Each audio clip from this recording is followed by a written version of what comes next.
Everyone thinks getting healthy is hard. Eating clean, exercising, sleeping 8 hours, drinking water instead of whatever that brown liquid is you're pouring into yourself at 11 p.m. People talk about wellness like it's some Himalayan expedition reserved for people with money, time, and a suspiciously clean kitchen.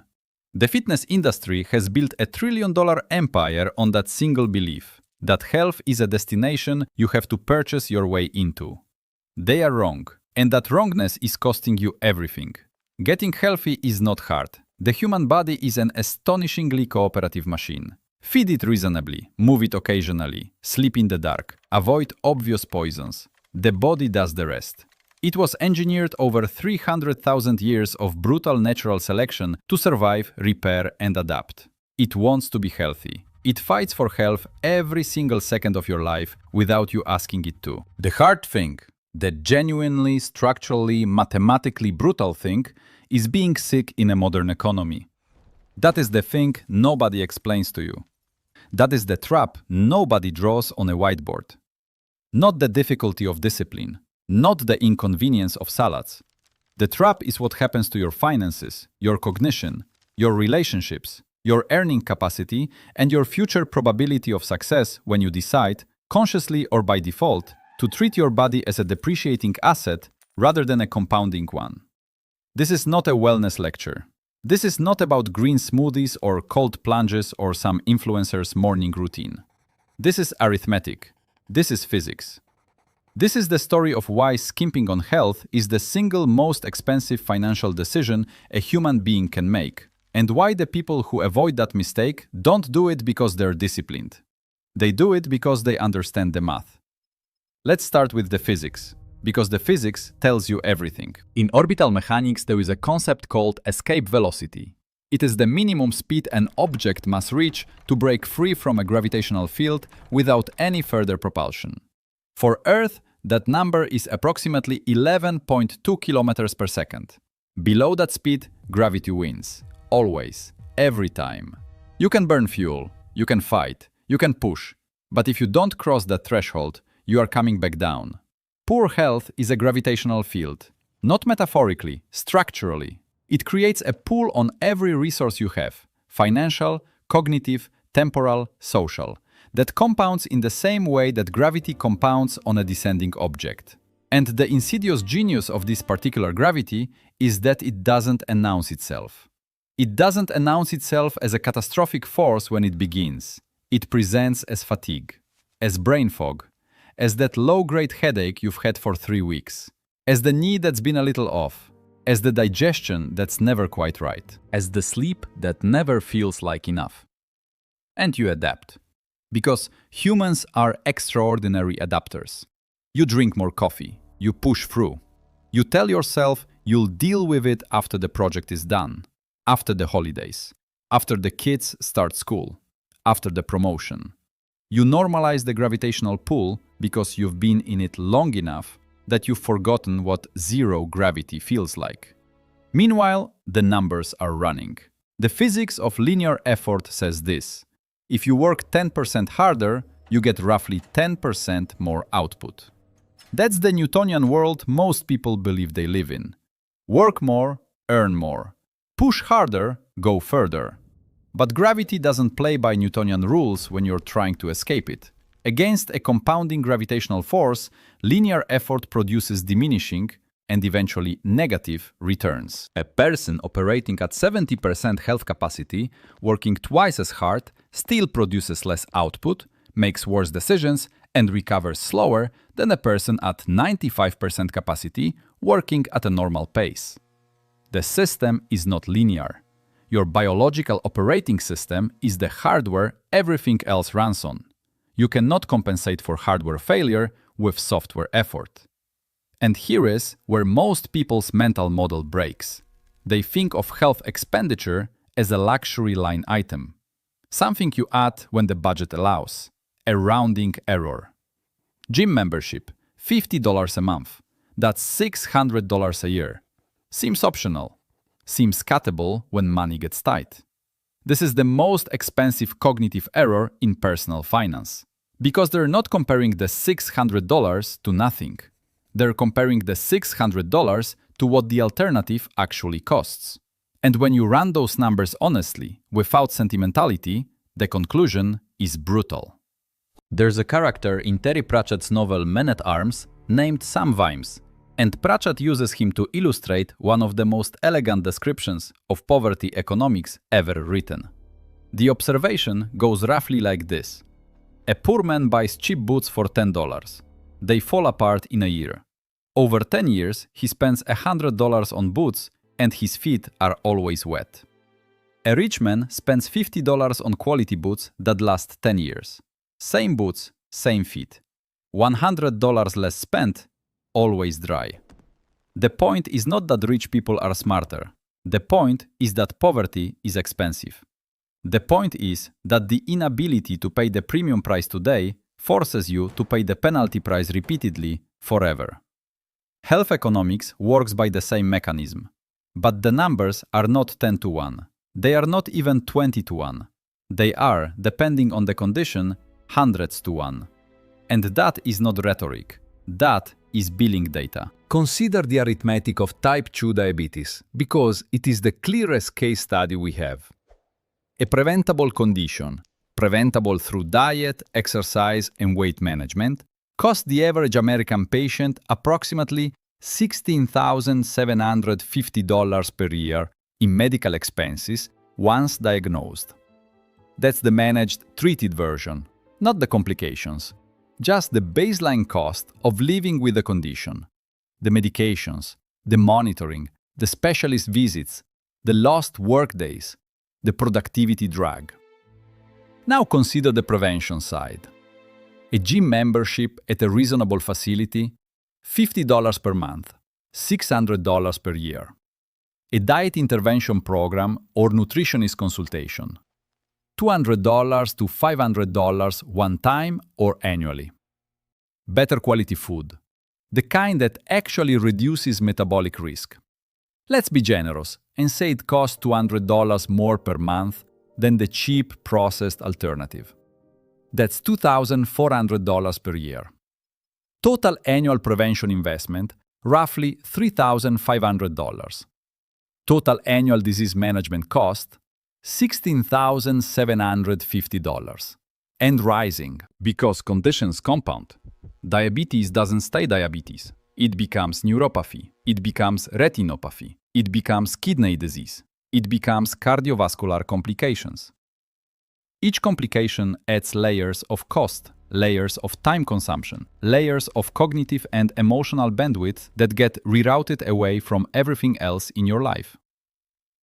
Over a 20-year period, from the age of 40 to 60, which is the typical window when these conditions develop, the math looks like this.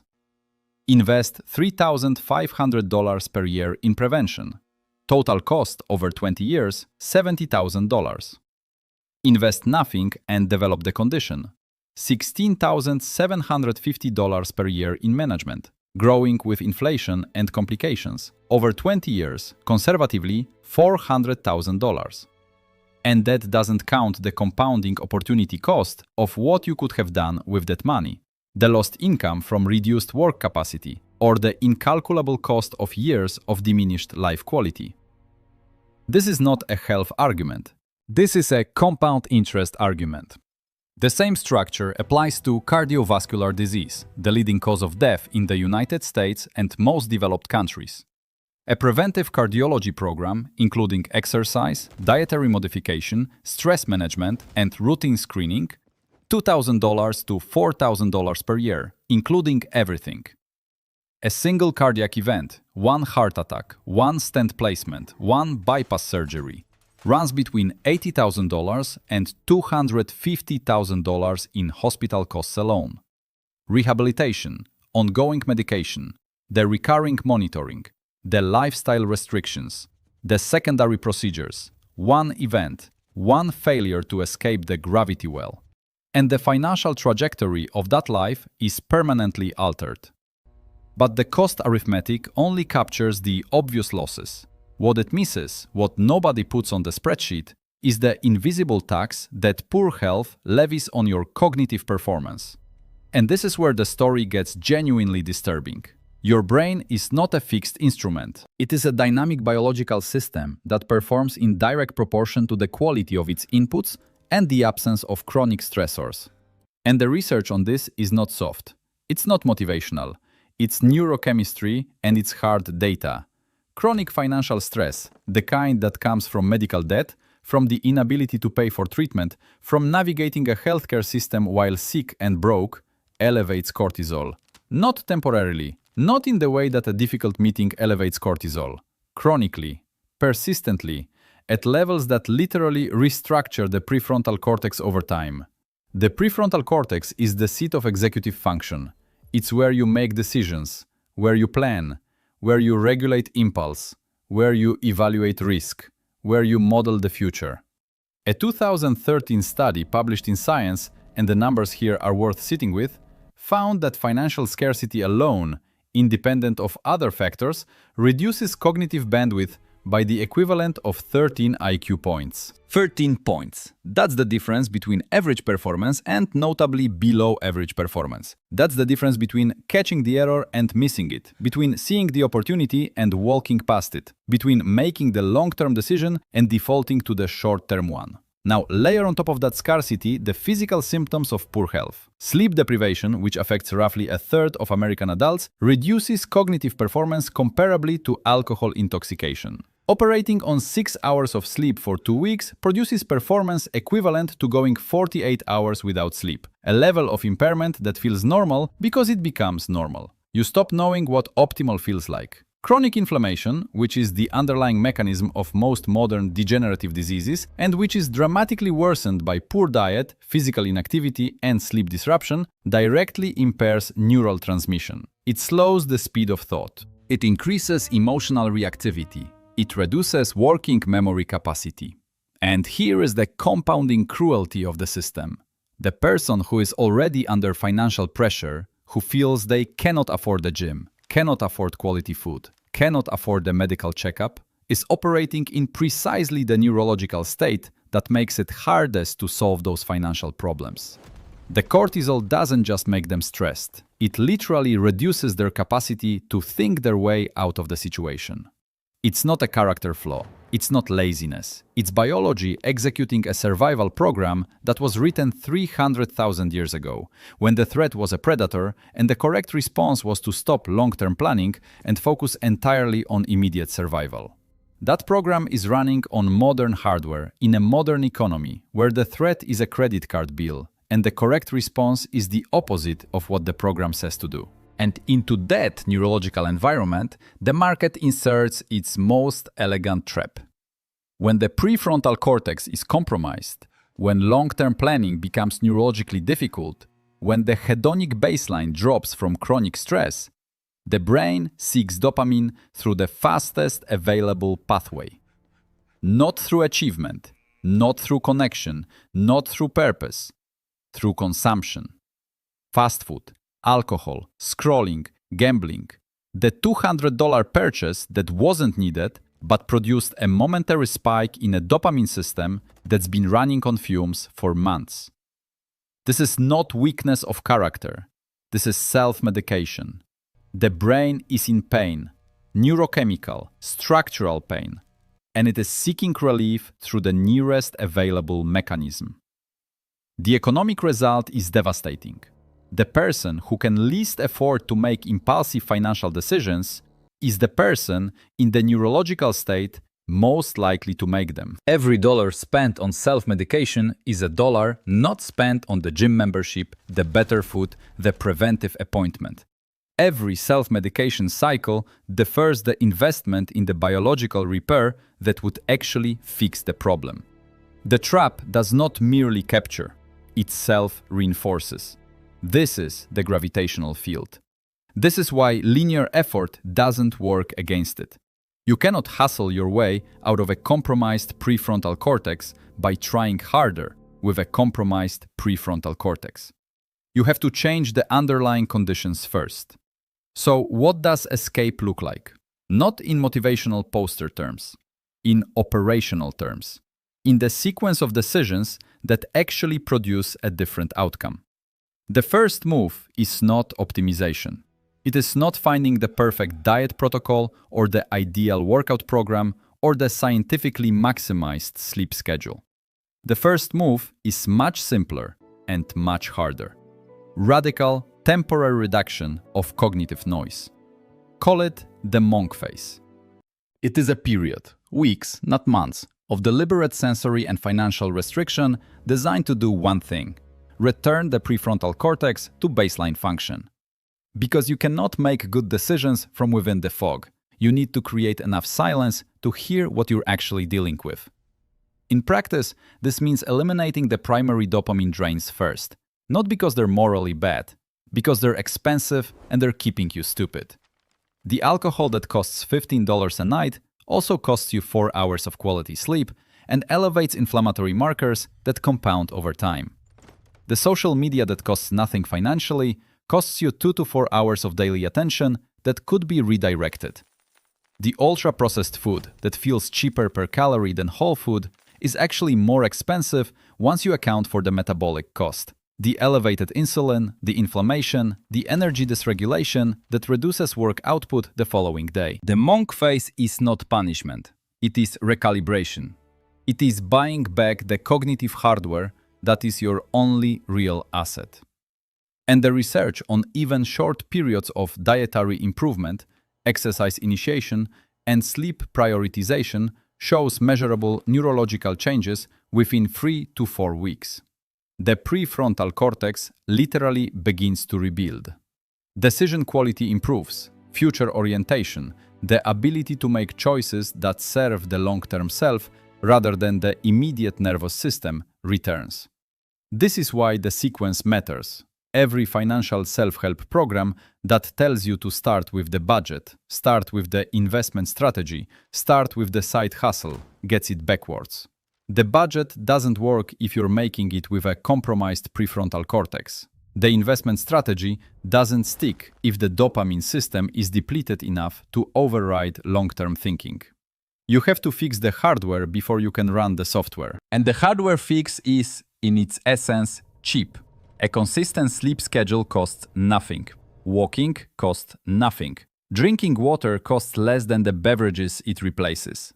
The elimination of ultra-processed food from a budget often reduces grocery spend in the first 30 days, because whole food has lower caloric density and triggers satiety more effectively, meaning you eat less total volume. The initial perception that healthy food is more expensive is almost always a calculation error. People price the premium items, the organic specialty products, the protein powders, and use that as the reference point. They're not comparing equivalent meals, they're comparing the cheapest version of bad to the most expensive version of good. Compare a whole chicken to a fast food meal for a family. Compare beans and rice and vegetables to drive-through for the week. The numbers almost always favor real food, especially once you account for the downstream medical savings. But fixing the body is only half the escape trajectory. The other half is what you build with the capacity you recover. Most people think about career and income in terms of a single skill, practiced at increasing levels of intensity. Get better at the thing. Become the best at the thing. This is a reasonable strategy in a stable market. It is a fragile strategy in a dynamic one. And it is an irrelevant strategy if the foundation, the biological substrate that executes the skill, is compromised. What produces genuine economic resilience is what we might call the moat, a combination of 2 or 3 skills from different domains that almost nobody else possesses simultaneously. Not because any single skill is extraordinary, because the intersection is rare. The writer who understands data science, the salesperson who can build software, the nurse who understands behavioral economics, the mechanic who can teach. Any single skill in that list is competitive and difficult to differentiate in. The combination of 2 creates a niche of 1. And the person who occupies a niche of 1 has enormous pricing power, because they cannot be easily replaced. But here's the critical connection back to health. Building that second or third skill requires sustained cognitive performance over months and years. It requires the ability to learn, to focus, to persist through difficulty, to iterate through failure. All of those capacities are biological functions that are degraded by poor health. You cannot build a moat while operating in survival mode. The sustained, deliberate, progressive learning that compound skill development requires is the exclusive province of a nervous system that is not under chronic stress. This is why you will find with striking regularity that people who have built differentiated skill sets, the people who describe being in a state of flow, who describe years of intense learning, who describe creative productivity at high levels, almost universally describe periods of life marked by unusually good physical health habits. The correlation is not coincidental. The learning required physical infrastructure, and the health investment that enabled the learning enabled the skill. The skill enabled the pricing power. The pricing power enabled the financial stability. The financial stability reduced the cortisol. The reduced cortisol improved the health. The system becomes self-reinforcing, but in the other direction. Escape velocity maintained. There is a social dimension to this escape that deserves its own examination, because it is the one people resist most. Not intellectually, viscerally. Every system that produces poverty, financial, health, cognitive, has a social maintenance mechanism. It's not a conspiracy, it's not malicious, it's emergent. It's the natural behavior of any closed system that has reached an equilibrium. And it operates through the people closest to you. When you start changing, when you start going to the gym, eating differently, spending your evenings reading instead of drinking, declining the social events that cost money you don't have and time you can't afford, the people around you feel it as a judgment. Not because you judge them, because your behavior implicitly challenges theirs. Your choice to do something different is received as a statement that their choice to do the same thing is wrong. The crab bucket is not a metaphor invented to shame poor communities. It's a description of a well-documented social psychological phenomenon. Groups enforce conformity because conformity is the mechanism of belonging. Deviation triggers correction. And the correction can take many forms: teasing, exclusion, pressure, direct criticism, or the more subtle kind, the friend who celebrates your new diet by bringing you the food you said you were avoiding. The family member who responds to your decision to invest in a trainer with commentary about priorities. The colleague who suggests that caring about your health is somehow elitist. The pool of these dynamics is enormous. Humans are social animals. Social exclusion registers in the brain in the same neural regions as physical pain. Resisting the crab bucket is not a rational exercise. It requires something that feels irrational in the moment. The decision to prioritize the long-term self over the immediate need for belonging. The strategy that actually works, the one that has been independently described by nearly everyone who has executed a meaningful upward trajectory from adverse conditions, is the substitution, not the elimination. You do not simply remove the old social environment. You replace it with something that pulls in a different direction, not with a new social circle necessarily. That takes time and cannot be forced, but with a kind of virtual mentorship that is available to anyone with a library card or an internet connection. The person who spends an evening reading Morgan Housel on financial psychology, or listening to a Peter Attia conversation about longevity medicine, or working through a behavioral economics course, is not doing something that requires money. They're doing something that requires choice. And each hour of that exposure is an hour in the intellectual company of someone whose thinking operates at a level above the immediate crisis. Over time, over months of consistent exposure, that thinking begins to reorganize your own mental models. Not because you memorize it, because repeated exposure to different assumptions eventually shifts what seems normal, what seems possible, what seems like the obvious next move. This is the replacement mechanism. It doesn't require you to abandon your existing relationships. It requires you to add inputs that pull against the existing gravitational field. The books become the new peer group. The podcasts become the new social environment. Not permanently, as a bridge.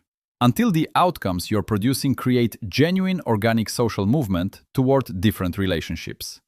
And then, at some point in this process, after the body is functioning better, after the cognitive fog has lifted, after the skills are being built, after the mental models are shifting, there is a transition that has to happen. It is the most mathematically important transition there is, and it is the one that separates the people who temporarily escape the gravity well from the people who achieve true orbital velocity. The transition from working for money to having money work for you.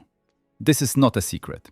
It has been explained by everyone from Benjamin Franklin to Warren Buffett to every personal finance writer who has ever published a book. Yet the vast majority of people never make the transition.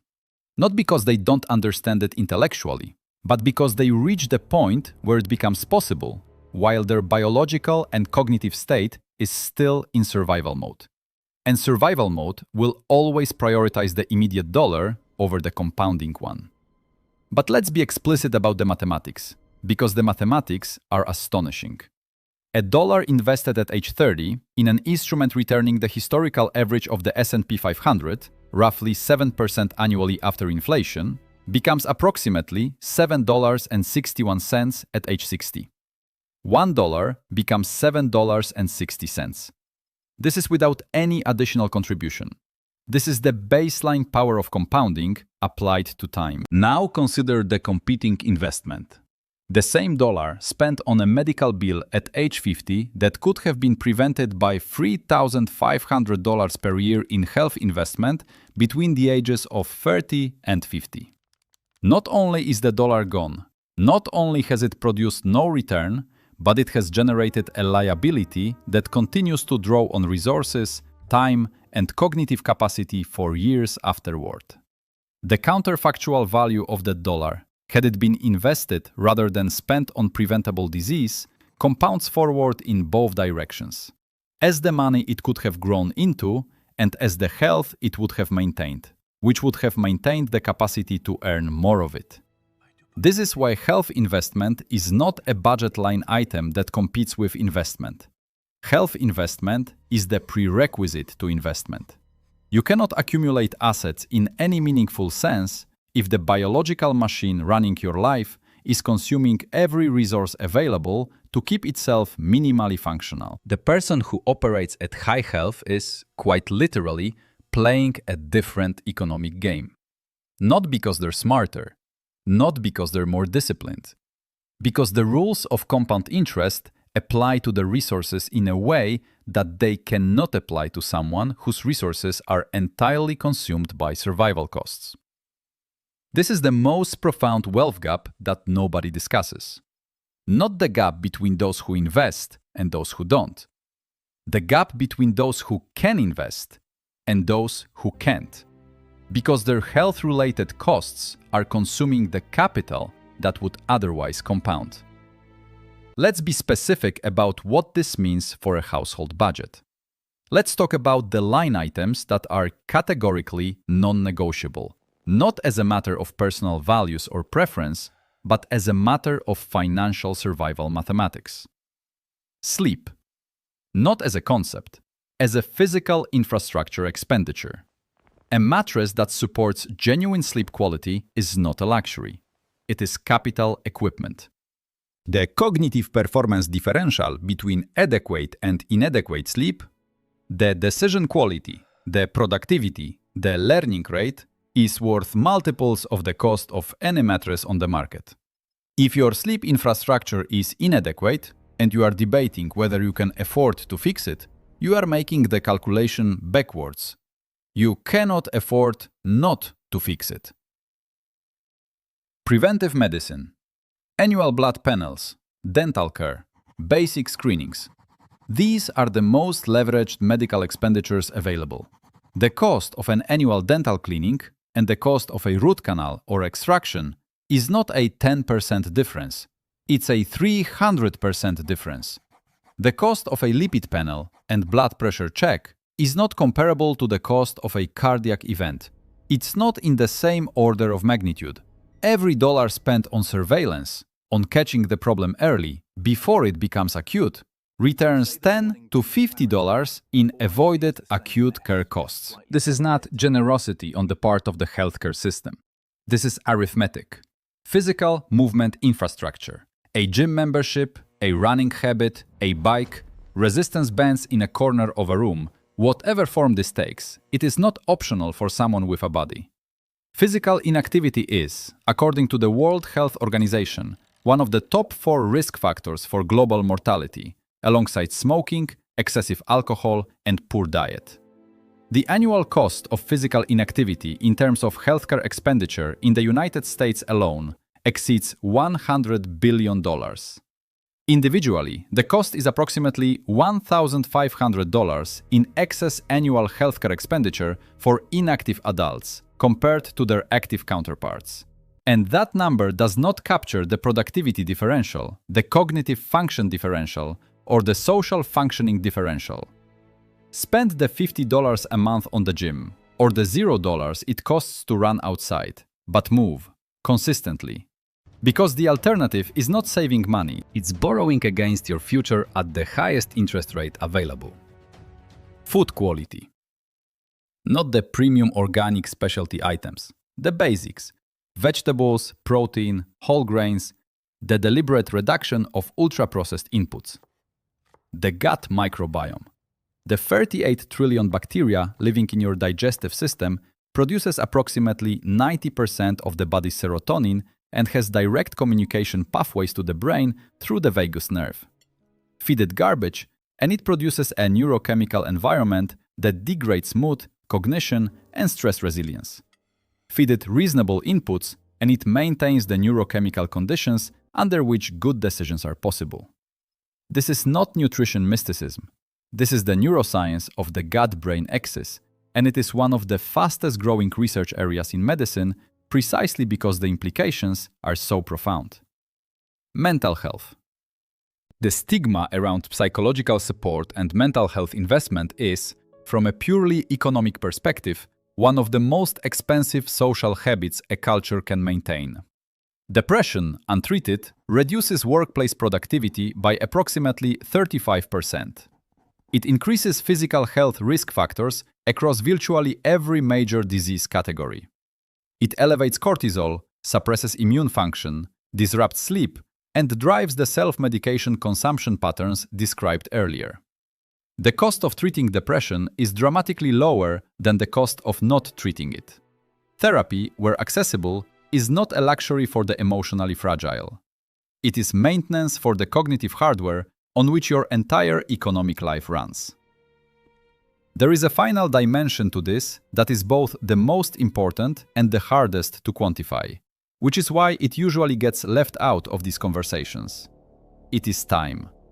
Not time as an abstract concept, not the philosophical observation that life is short and you should enjoy it. Time as the finite resource that underlies every economic calculation you will ever make. You have a finite number of productive years. The research on productive lifespan is consistent.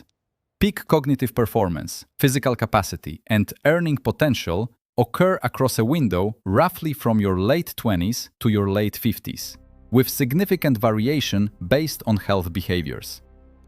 That window is approximately 30 years. 30 years of reasonable functionality and growth capacity. 30 years in which the decisions you make compound in both directions. Every year of that window spent operating at 70% health capacity is, from a productivity standpoint, partially lost. Not in the melodramatic sense that you failed to maximize yourself. In the literal, actuarial sense that reduced capacity means reduced output, which means reduced compounding, which means a different endpoint for the same 30 years. And beyond the window itself, health determines how far the window extends. The behavioral risk factors for premature mortality are well documented and consistent. Smoking, physical inactivity, poor diet, obesity, excessive alcohol. Each is associated with a reduction in healthy life expectancy of years, not months. The person who manages these factors well does not simply live longer. They live more years at high function. They add years to the productive window itself. This is the ultimate ROI calculation, not what health costs, what it buys. It buys more years of compounding. It buys more years of earning. It buys more years of relationships, of contribution, of watching things you build grow. It buys more of everything that makes a life. And it defers, or eliminates, years spent in the opposite condition. Years spent managing chronic illness. Years of dependency on a medical system that is oriented toward treating disease, not producing vitality. Years of reduced cognitive function, reduced physical independence, reduced capacity to engage with the world on your own terms. Put it in investment terms. The return on health investment is not linear. It is not even exponential in the conventional sense. It is multiplicative across every other investment you make, because it multiplies the number of productive years those investments have to compound and multiplies the cognitive capacity you bring to managing them throughout that period. You are reading this. That means you have something. You have access to information. You have the capacity for self-reflection. You have arrived through whatever combination of circumstance and effort at a moment of potential transition. That's not nothing. That's actually the hardest part.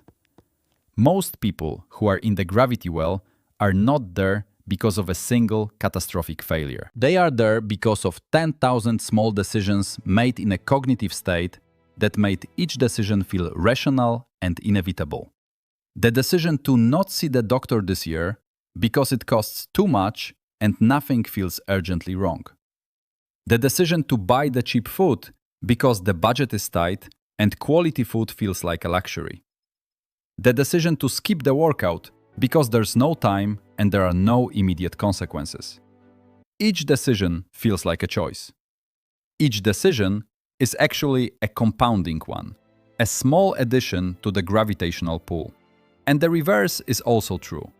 The first walk you take because you decided to take it, not because you feel good or because it's convenient, but because the math says you cannot afford not to, is a compounding decision. It improves tomorrow's cognitive function fractionally, which improves the quality of tomorrow's decisions fractionally, which improves the week's outcomes fractionally, which builds the platform for something that actually changes the trajectory. The cage is open. This is not a metaphor. There is no lock that prevents you from buying the slightly better food, from walking 30 minutes, from sleeping an extra hour instead of scrolling, from making the appointment you've been deferring. No external force is preventing these choices. What exists is social gravity, the accumulated mass of expectations, habits, relationships, and neural patterns that make the familiar feel safe and the different feel threatening. Escape velocity through that gravity requires something specific, not motivation. Motivation is a feeling, and feelings are transient. It requires a clear-eyed understanding that the cost of staying, the actual, calculable, cumulative financial, cognitive, and temporal cost of trading health for short-term expense reduction is higher than the cost of changing. Not eventually, not hypothetically. Currently, today, the health expense you are deferring is not saving you money. It is accumulating interest. It is growing at the rate at which diseases advance when unmanaged. It is costing you daily in the performance you don't achieve, the decisions you make worse, the opportunities you don't see because you're operating below your actual capacity. The wealthy do not invest in health because they have money to spare. They have money to spare, in many cases, because they invested in health first. The sequence is not wealth enables health. The sequence is health enables the conditions under which wealth accumulates. Get the sequence right, and the math starts working for you instead of against you. Get it wrong, and you can work very, very hard for a very long time and wonder why the numbers never seem to change. The math does not care about your intentions. It cares about your inputs. Change the inputs.